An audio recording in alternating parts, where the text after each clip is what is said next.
এই ভিডিওতে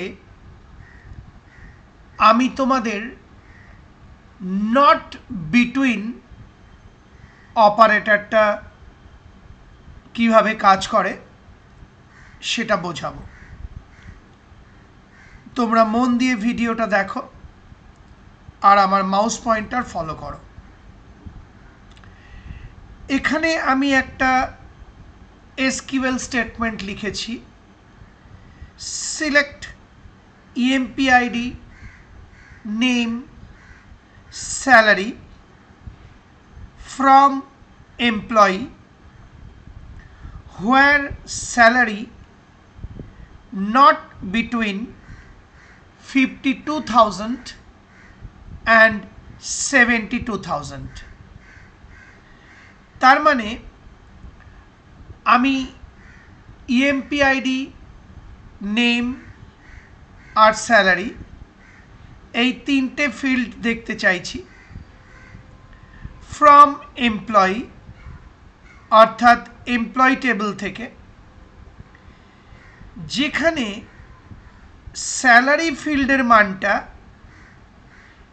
এই রেঞ্জের মধ্যে নয়, অর্থাৎ 52,000 থেকে 72,000 রেঞ্জের মধ্যে নয়।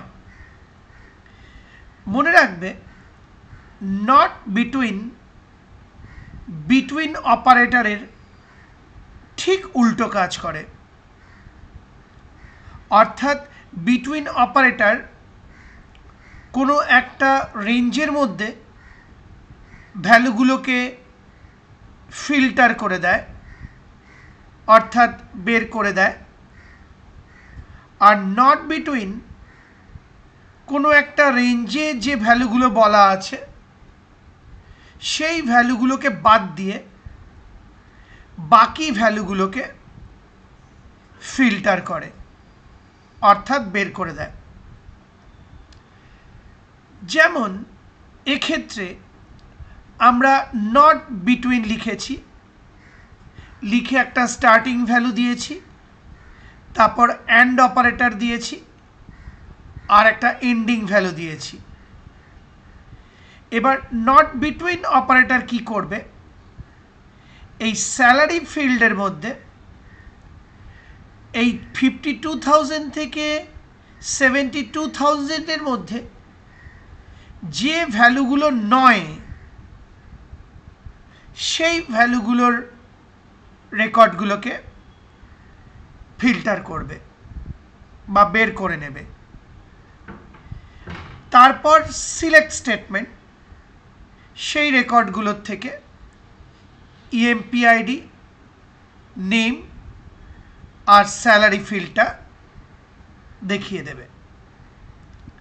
তার মানে নট বিটুইনের মধ্যে যে রেঞ্জটা বলে দেওয়া থাকে সেই রেঞ্জটার ভ্যালুগুলোকে বাদ দিয়ে বাকি ভ্যালুগুলোকে ফিল্টার করে নেওয়া বা বের করে নেওয়াই হলো নট বিটুইন অপারেটরের কাজ।